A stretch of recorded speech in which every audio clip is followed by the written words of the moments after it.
अयोध्या नरेश के विशेष स्वागत का प्रबंध किया जाए। क्षमा महाराज, आपकी पुत्री का त्याग करने वाले का कैसा स्वागत सत्कार, कैसा स्वागत सत्कार।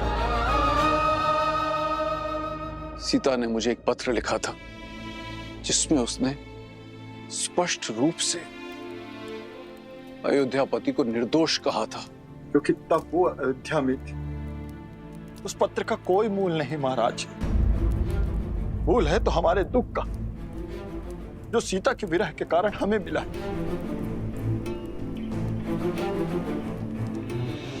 और आप सबको क्या लगता है कि उस विरह की चोट स्वयं राम ने नहीं सही होगी? कदाचित आप सब नहीं जानते, किंतु मैं अपने जमाता को, उनके धर्म को, उनके त्याग को भली भांति जानता हूं। राजा महाराजाओं की अनेक पत्नियां रखने की प्रथा है कौशलराज में, किंतु इतने वर्ष बीत जाने के पश्चात भी क्यों उन्होंने दूसरा विवाह नहीं किया? क्यों अयोध्या की महारानी का सिंहासन अभी तक रिक्त है? कभी आपने सोचा? क्योंकि राम कोई साधारण व्यक्ति नहीं है। आज नहीं तो कल उनके इस निर्णय का कारण भी हम सब जान जाएंगे, किंतु इस समय सर्वप्रथम हमें उनके स्वागत की तैयारियां करनी चाहिए।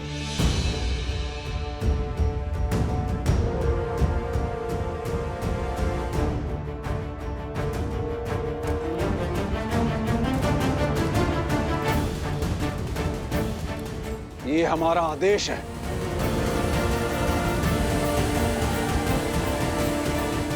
जो आज्ञा।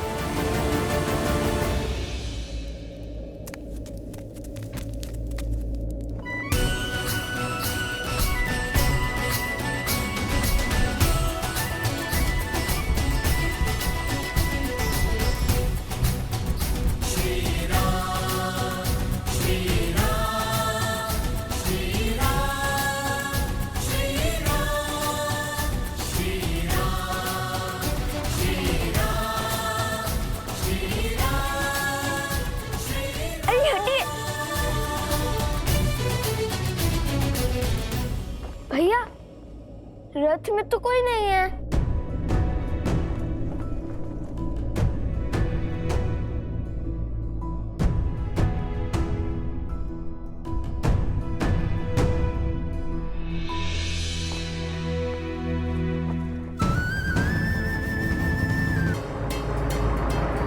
मिथिला नरेश की जय हो। मैं जानता हूं महाराज, आप श्री राम की बाट जो रहे थे, किंतु प्रभु की इच्छा कुछ और थी। वो शीघ्र ही यहाँ उपस्थित होंगे, किंतु अन्य मार्ग से। अरे वो देखो, महाराज जनक श्री राम अवश्य ही उनके साथ होंगे।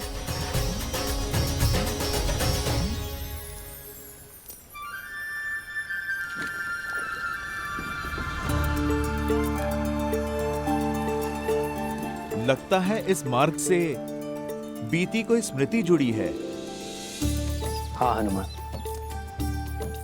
ये वही मार्ग है जहां से गुरु विश्वामित्र हमें अयोध्या से मिथिला लेकर आए थे।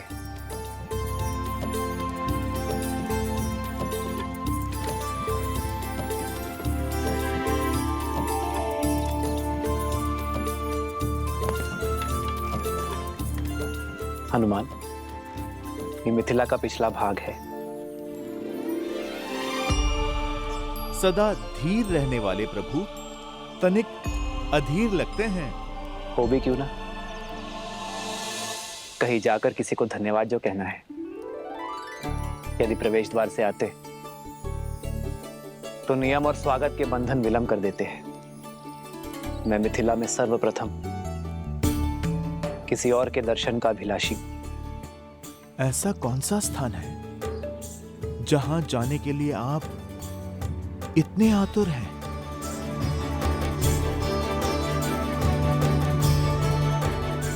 आओ हनुमान।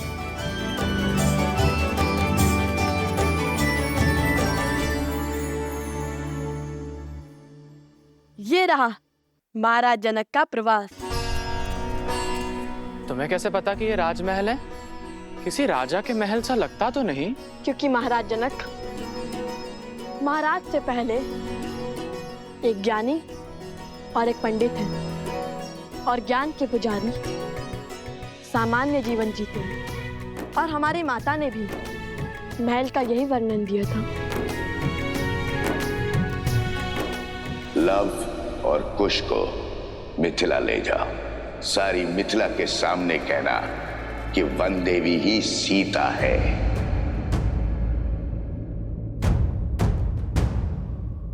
भैया, हम भीतर नहीं जा सकते।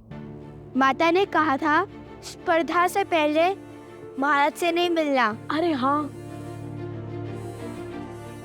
स्पर्धा के बाद विजेता की भांति भेंट करेंगे हम महाराज जनक से।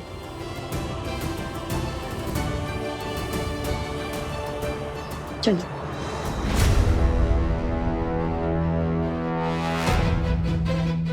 कौन हो तुम और हमें देखकर मुड़े क्यों? और ये महाराजा जनक का तुनीर तुम्हारे पास क्या कर रहा है? महाराज जनक ने हमें स्वयं दिया था जब हम राक्षसों से युद्ध कर रहे थे, और इसे ही तो लौटाने हम मिथिला आए हैं। मूर्ख समझते हो? अवश्य ही ये तुनीर तुमने चुराया है। चलो महाराज के पास ले चलते हैं इन्हें। सावधान, वेशभूषा से कभी भी किसी का आकलन नहीं करते हैं। रावण ने भी श्री राम को एक वनवासी समझ के यही भूल की थी।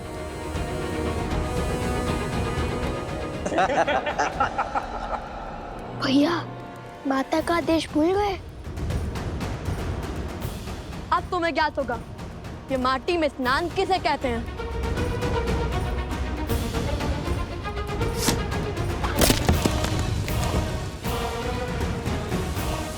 भागो भैया।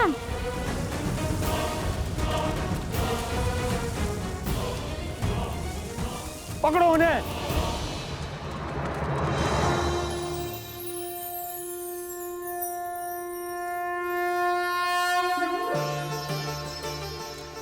माता, मैं आपसे कुछ मांगने नहीं, आपको धन्यवाद देने आया हूं। आपके इसी दिव्य मंदिर में, आप ही के छत्र छाया में मैं अपनी सीता से पहली बार मिला था। सीता को मेरे जीवन में लाने के लिए, उसे मेरी जीवन संगिनी बनाने के लिए धन्यवाद माता। सब सुख तो पा लिया मैंने, किंतु दुख केवल इस बात का है कि मेरी संतान आपके दर्शन से वंचित रह गई। किंतु मुझे पूरा विश्वास है कि शीघ्र ही वो भी आपके द्वार पर होंगे। तो ये है वो स्थान जहां आने के लिए प्रभु इतने व्याकुल थे। हनुमान, आओ निमंत्रण देने चलते हैं।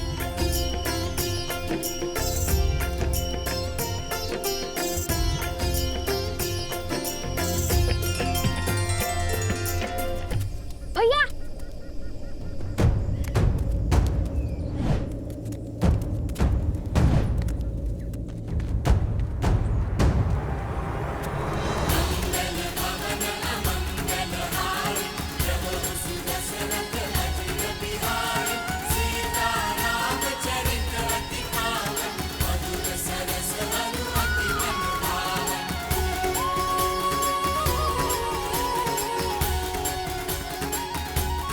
ये बालक कौन है हनुमान? होंगे मिथिला के बालक प्रभु, पर आप देखिए कितने तेज हैं। माता सीता की भूमि में जो है,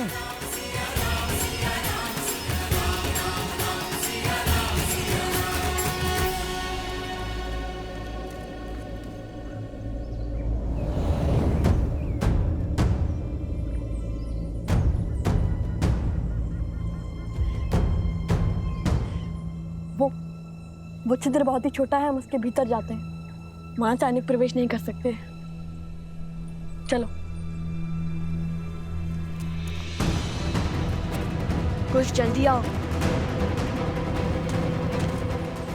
आजा। उनमें से एक वो रहा तुनीर चोर, पकड़ो उसे।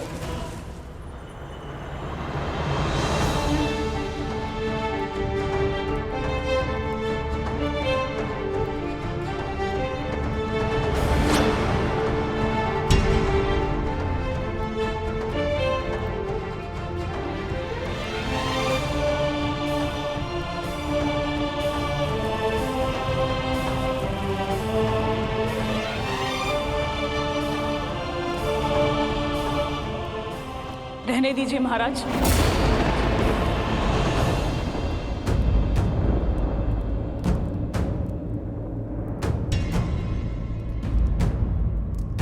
लज्जित ना कीजिए।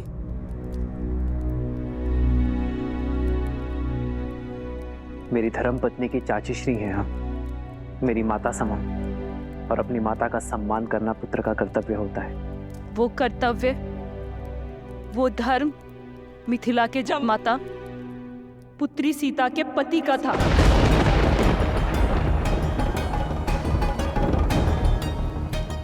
परंतु आज यहाँ अयोध्यापति खड़े हैं, वो अयोध्यापति जिन्होंने धर्म की स्थापना के लिए मेरी पुत्री सीता का त्याग कर दिया। बस चंद्रभागा, बस कर।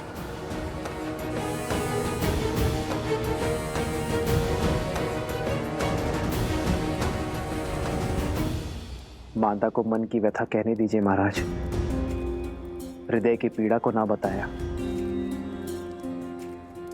तो वो घाव बन जाती है। कितने महान है ना आप, फिर से यहाँ महानता जताने का अवसर खोया नहीं आपने। हर दिशा में आपका गुणगान गूंजता है, हर कोई राम जैसा पुत्र और जमाता चाहता है, किंतु मेरा मन कहता है कि मिथिला की हर एक दीवार पर लिखवा दिया जाए कि अयोध्या में कोई अपनी पुत्री न ब्याहे।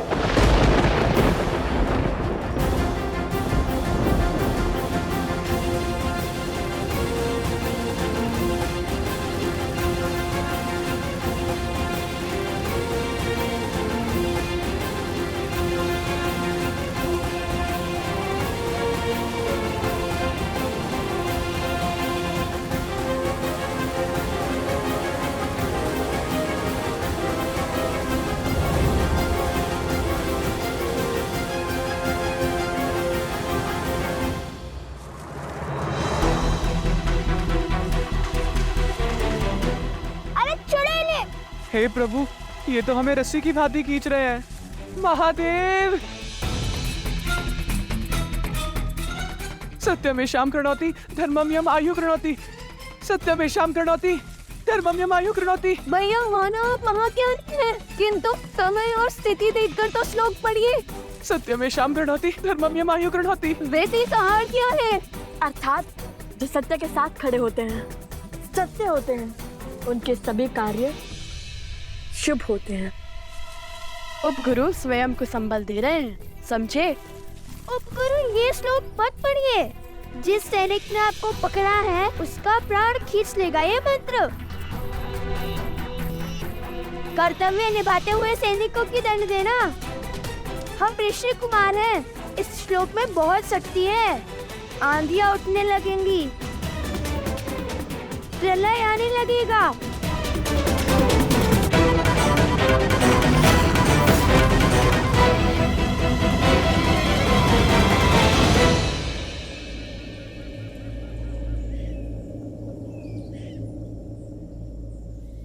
भैया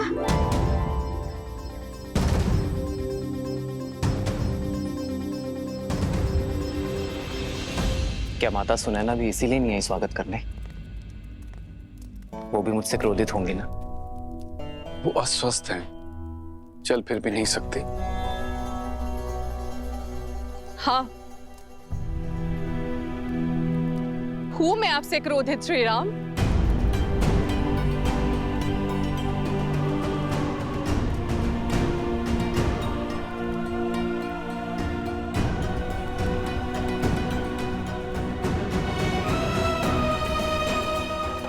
सुनैना,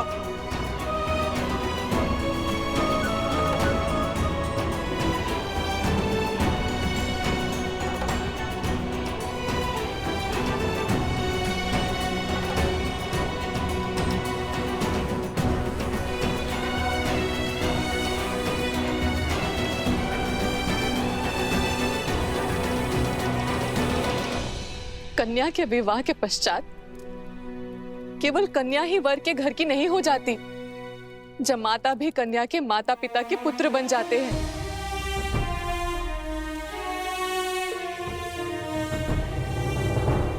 मैं जानती हूं कि धर्म स्थापना के पद पर निकले पथिक को घर परिवार की सुध नहीं होती, किंतु इतने वर्षों में अब एक बार तो हमारे द्वार पर आते राम।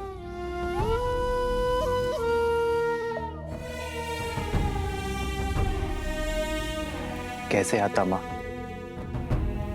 कहां से लाता इतना साहस? अपना मुख दिखाने की शक्ति कहां से लाता मैं माँ? किंतु आपकी स्थिति का तनिक भी भान होता ना मुझे, तो मैं शीघ्र अतिशीघ्र यहां आ जाता। और कोई बहाना है आपके पास?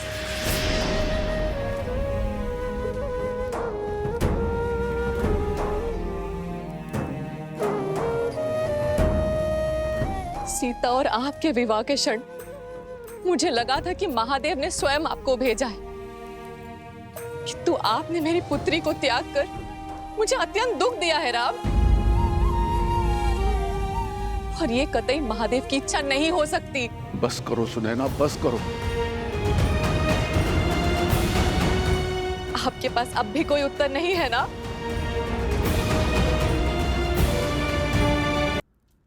कभी कभी उत्तरदायित्व के बोझ तले उत्तर दब जाते हैं माँ।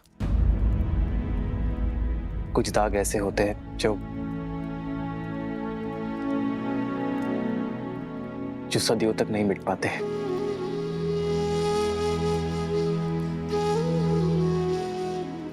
मैं यहां कुछ बोलने नहीं, केवल सुनने आया हूं माँ।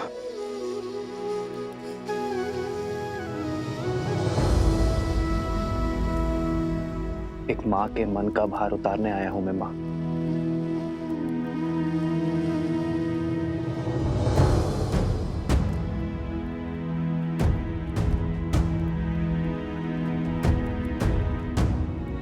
ग्लानि और पीड़ा आपके नेत्रों में है राम। अपने सर पर और कितना बोझ लेंगे आप?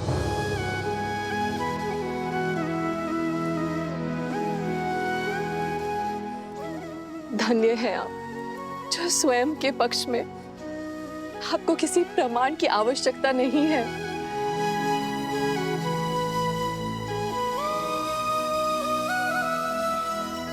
जिन्होंने शबरी के झूठे बेर खाकर संसार को भक्ति और आदर का उदाहरण दिया, अहिल्या को उद्धार किया,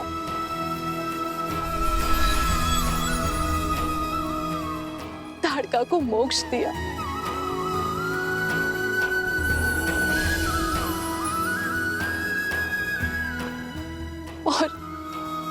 और मेरी पुत्री के लिए समस्त राक्षस जाति का संहार किया। यदि वो मेरे द्वार पर आए और उनके आगमन पर मैंने आरती से उनका स्वागत नहीं किया, तो इस संसार में मुझसे बड़ी अभागन कोई नहीं होगी। मिथिला में आपका स्वागत है राम। मंगल भवन मंगल हारी, द्रवहु सुदशरथ अजर बिहारी।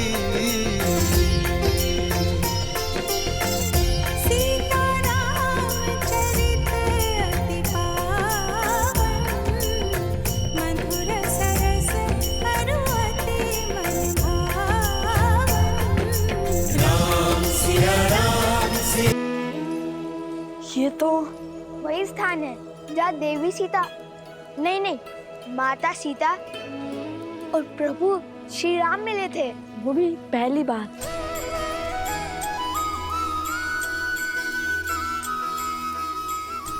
हे माता गौरी, हमें एक बार, केवल एक बार माता सीता और प्रभु श्री राम के दर्शन करवा दीजिए। ये हमारी विनती है।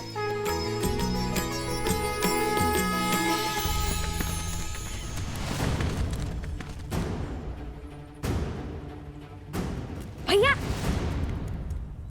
वो विनती करना भूल गया था। वो माता कहती है ना नम्र शब्द के साथ स्वच्छ मन से जो मांगो मिलता है। तुम ना, चलो अब।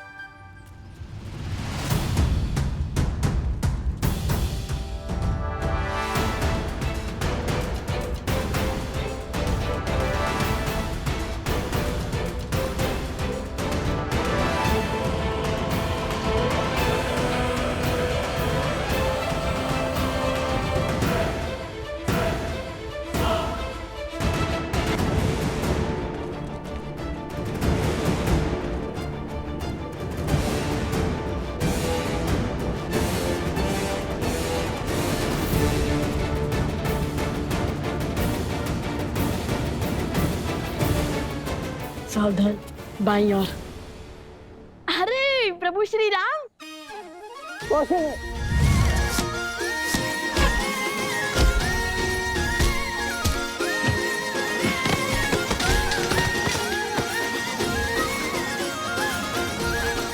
भागो भागो।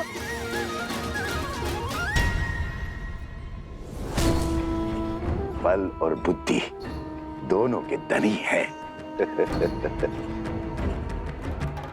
पर बेचारे कितने दुखी होंगे जब अपने आराध्य श्री राम का सत्य जानेंगे। सिया राम की कहानी दर्द से भरी प्रेम कहानी।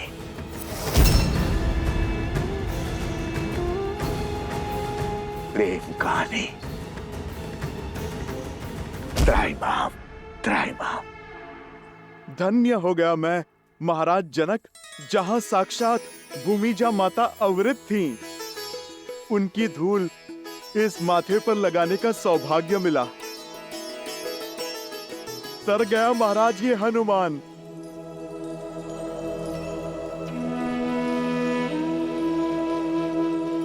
धन्यवाद तो मुझे आपका करना चाहिए। आपने दुख के भवन में डूबी मेरी सीता को तब संभाला था जब आस का हर दिया बुझने जा रहा था। भक्त से पुत्र बन गए आप उसके। ये तो प्रभु की लीला का फल है महाराज। इनकी भक्ति ने एक मरकट को महावीर और माता के प्रेम ने पुत्र बना दिया। मैंने सुना है अयोध्या में अश्वमेध यज्ञ का आयोजन होने जा रहा है। ये राज्य वृद्धि का उचित मार्ग है। उद्देश्य राज्य की नहीं, धर्म और मर्यादा की वृद्धि है महाराज। वो मर्यादा जो जीवन के हर क्षेत्र, हर पड़ाव में चाहिए, फिर चाहे वो बलिदान हो या भोग विलास। मर्यादा मनुष्य का अभिन्न अंग है, जीवन के संतुलन का आधार है। भविष्य के सुख के लिए आज संसार को धर्म और मर्यादा का पाठ पढ़ना होगा। जगत में जब तक धर्म और मर्यादा का प्रसार नहीं होगा, तब तक राक्षसी वृत्तियां बढ़ती रहेंगी। राक्षसों का बल मानव ही तो है। अश्वमेध यज्ञ से अयोध्या समस्त संसार में धर्म और मर्यादा का प्रसार करेगा, राक्षसी विचारधारा का अंत करेगा। महाराज की जय हो। कहो कुशध्वज। सैनिक। महाराज, 4 बालक ऋषि कुमार का भेष धरकर नगर में घूम रहे थे तो वो चोर ये आपका तुनीर चुराकर भाग रहे थे। आपका तुनीर तो मिल गया है, शीघ्र ही सैनिक उन्हें भी खोज लाएंगे। ये कैसा अनर्थ कर दिया तुमने कुशध्वज। बालक चोर नहीं है, वीर है वो। ये तुनीर मैंने स्वयं उन्हें अपने हाथों से दिया है।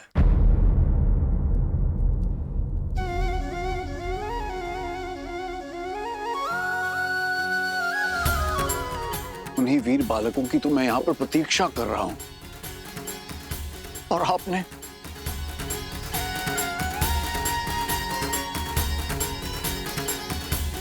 अपने सैनिक लेकर जाइए और उन बालकों को खोजकर सम्मान पूर्वक मेरे पास लेकर आइए।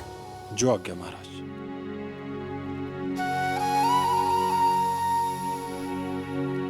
महाराज, आपने अपना दिव्य तुणीर उन बालकों को दे दिया, अवश्य ही अद्भुत होंगे वे।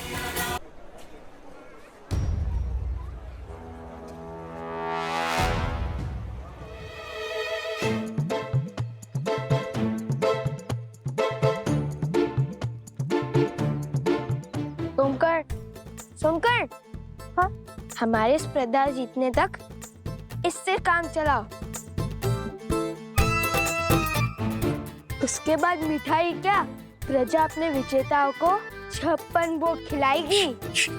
कुश, मुझे को सैनिक, शांत रहो। वे हमारे बारे में ही बात कर रहे होंगे। खोजो उन बच्चों को और ले चलो महाराज के पास।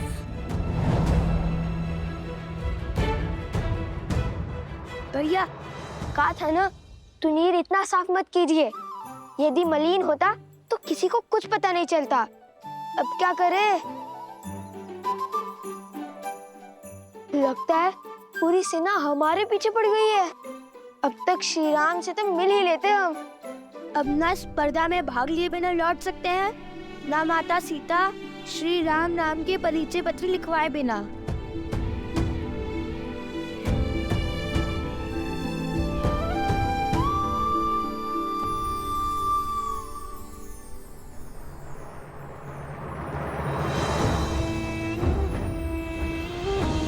लकड़हारी, स्वर्ण है, हम वन में मिले थे। स्मरण है, स्मरण है। आपका बैल और आपकी बैलगाड़ी दोनों ही आश्रम की सेवा में हैं। धन्य हो भगवान, धन्य हो। इसका अर्थ है कि मेरा दान सिद्ध हो गया। जी हाँ। क्षमा करना, मैंने आप लोगों की वार्तालाप सुन ली थी। सैनिकों से बचने के लिए और स्पर्धा में भाग लेने के लिए अपना बेस बदल लो। ये तो उचित विचार है, किंतु हम वेश कैसे बदले? हमें तो कोई माया भी नहीं आती।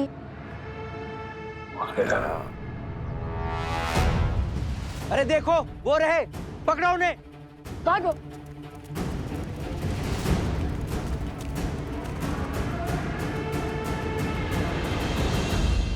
लवकुश, बड़े ही मधुर नाम है और अद्भुत प्रतिभा के धनी जान पड़ते हैं ये बालक। आपके सैनिक तक उन्हें पकड़ नहीं पाए। केवल प्रतिभाशाली ही नहीं राम, उनके मुख पर दिव्यता के दर्शन किए हैं मैंने, और उस दिव्यता ने मेरा मन मोह लिया। कोई साधारण ऋषि कुमार नहीं है, बल्कि साधु और शासक का अनूठा संगम है। हर माता अपनी संतान को ऐसे संस्कार नहीं दे सकती, और वो भी तब जब सर पर पिता की छाया न, तब तो ये कार्य और भी अधिक कठिन हो जाता है। जानते हैं, जब मैंने उनसे उनके पिता का परिचय मांगा तो उन्होंने क्या उत्तर दिया? उन्होंने कहा कि उनकी माता ही उनके पिता हैं। बस ऐसे ही नाती की आशा में अपना जीवन और अपना शासन टिकाए बैठा। कहीं उनकी माता?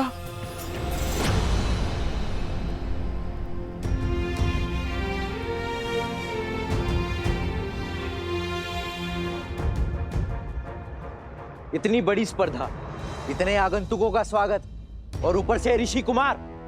नगर के कोने कोने में फैल जाओ, शीघ्र उन्हें पकड़ के महाराज के समस्त प्रस्तुत करना है, समझे? वो देखो, वो रहे, पकड़ो इन्हें।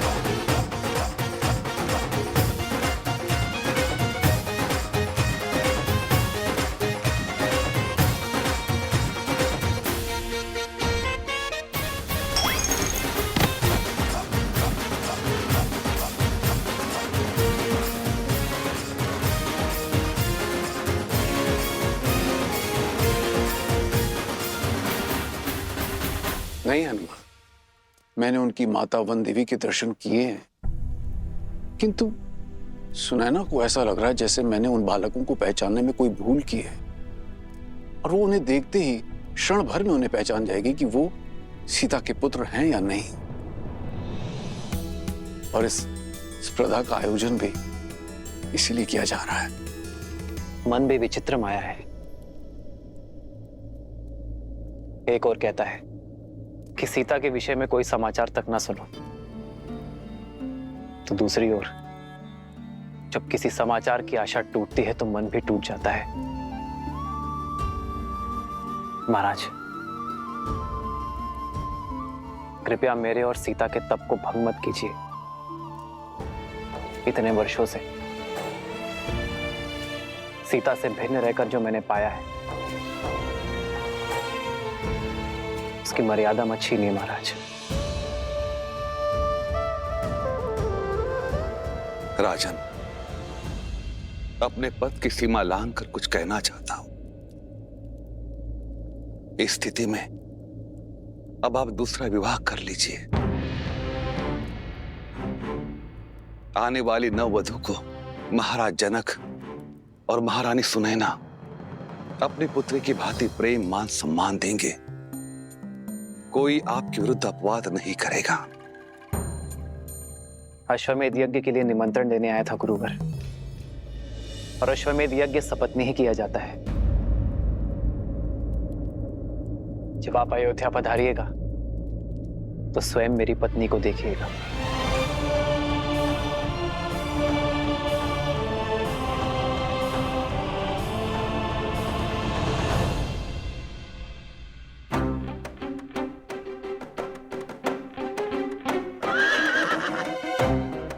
घोष, हमें स्पर्धा में जाना है और तुम अश्व से बातें कर रहे हो। नहीं नहीं, अनुमति ले रहा हूँ।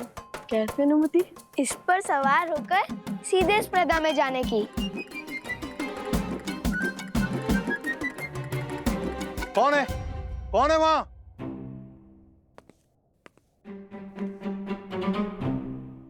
मेरा अश्व चुरा रहे हो? नहीं। अरे नहीं, चोरी नहीं कर रहे थे, अनुमति है। किसकी अनुमति? मैंने तो कोई अनुमति नहीं दी। हाँ हाँ, किसने दी अनुमति? इसकी। और वैसे भी अश्व पे सवारी करनी है तो अनुमति अश्व से ही लेंगे। ये कोई देगा अनुमति? मैं दूंगा अनुमति। तो दीजिए अनुमति। अच्छा, अश्व का चारा है अनुमति कि मांगी और दे दी? कोई चारा ही तो नहीं बचा, इसीलिए। ये देखो, बहुत सारा चारा है। वो चारा नहीं। कोई चारा नहीं। मेरा अश्व चुरा रहे हो और अनुमति मांग रहे हो। निर्लज्ज, चोर। अरे चोरी नहीं की, अनुमति है। अपना अश्व से पूछ लीजिए। मैंने मांगी थी अनुमति और उसने कर कर हाँ किया। अभी सिखाता हूं तुम्हें अश्व की भाषा। सोमवीर, डंडा लाओ, चोर है बाहर। अरे चोर, अरे सिपाहियों, पकड़ो चोर, आओ पकड़ो चोर, चोर, चोर।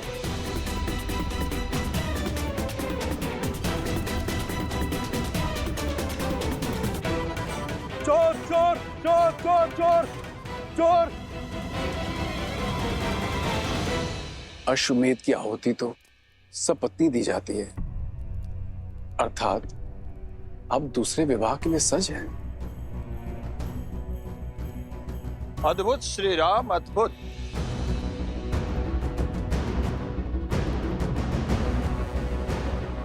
सपत्नी यज्ञ में बैठने के लिए, अपने कर्मों से संसार को तारने के लिए आपने दूसरे विवाह का निर्णय ले लिया। पर मैं आपका अपमान नहीं करना चाहता। मैं बस ये सूचित करने आया हूं कि स्पर्धा की तैयारी संपूर्ण हो चुकी है। कल से स्पर्धा प्रारंभ कर सकते हैं।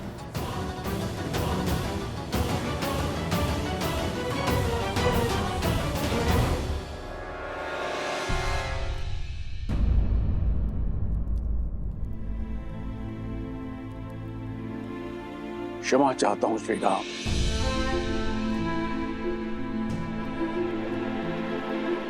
आप तो जानते ही हैं, छोटे भाई अपनी भावनाओं को नहीं संभाल पाते। आशा करता हूं कि आप इस अपमान को अपने मन से नहीं लगाएंगे। नहीं महाराज, मुझे उनके नेत्रों में, उनके शब्दों में अपमान नहीं, अपनी भतीजी की पीड़ा का दुख दिखा। उनका भाव समझता हूं मैं महाराज, मैं तो भाव विभोर हूं। ये देखकर कि सीता से कितना प्रेम करते हैं वो, उन्होंने मेरा अपमान नहीं किया है महाराज, केवल अपनी मन की पीड़ा को व्यक्त किया है।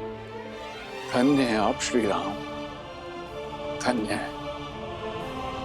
वर्षों बाद मिथिला पधारे हैं, हमें आतिथ्य का अवसर दीजिए।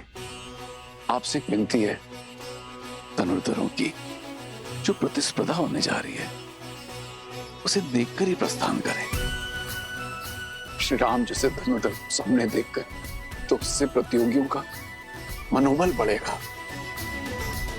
अवश्य महाराज, उन वीर बालकों को मैं देखना चाहूंगा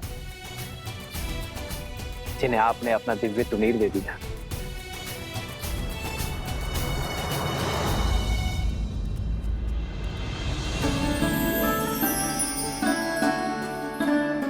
धन्यवाद।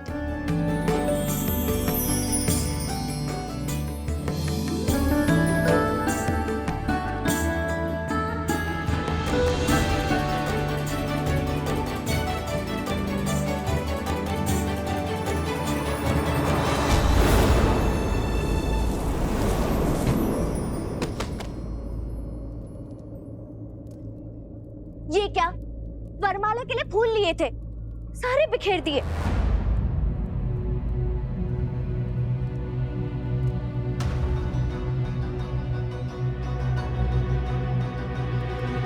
क्षमा करना देवी। क्षमा नहीं, दंड मिलेगा। आपका विवाह है? नहीं तो वरमाला बनानी थी। किसके लिए? मेरे लिए। आपका विवाह नहीं तो फिर वरमाला क्यों? चोर चोर चोर चोर चोर!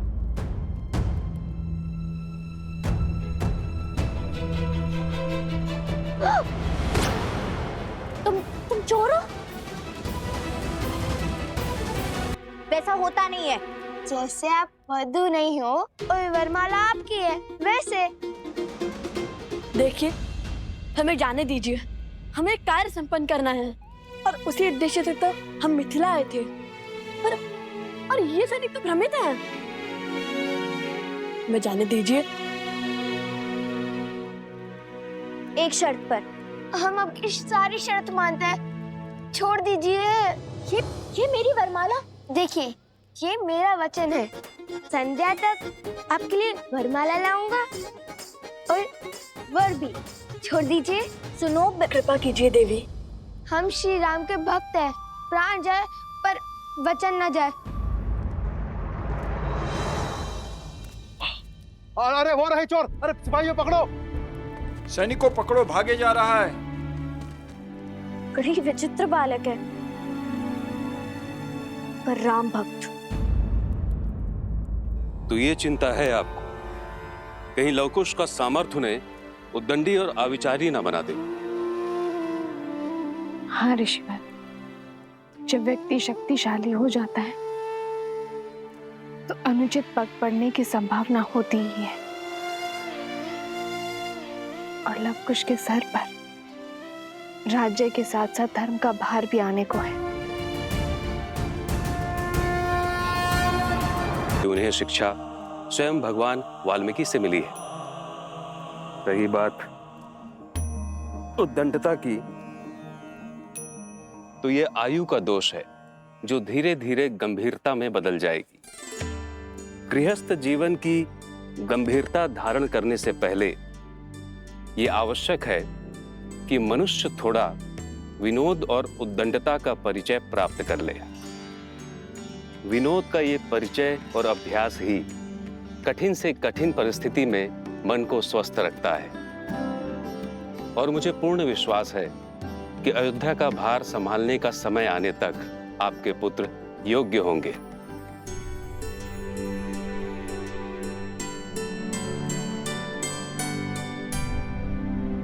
ऋषिवर, क्या भगवान वाल्मीकि लवकुश को अयोध्या लेकर जाएंगे?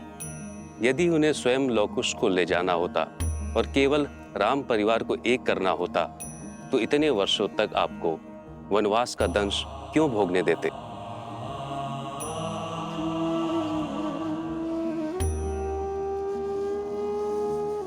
अर्थात यहाँ प्रश्न केवल श्री राम के साथ भेंट का नहीं है,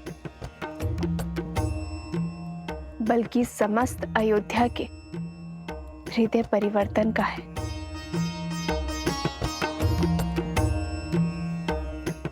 भगवान वाल्मीकि और उनकी शिक्षा पर विश्वास रखिए। वो लवकुश को बिना उचित ज्ञान दिए अयोध्या नहीं भेजेंगे। और अभी उचित ज्ञान प्राप्त करने का मार्ग है लवकुश का मिथिला प्रवास।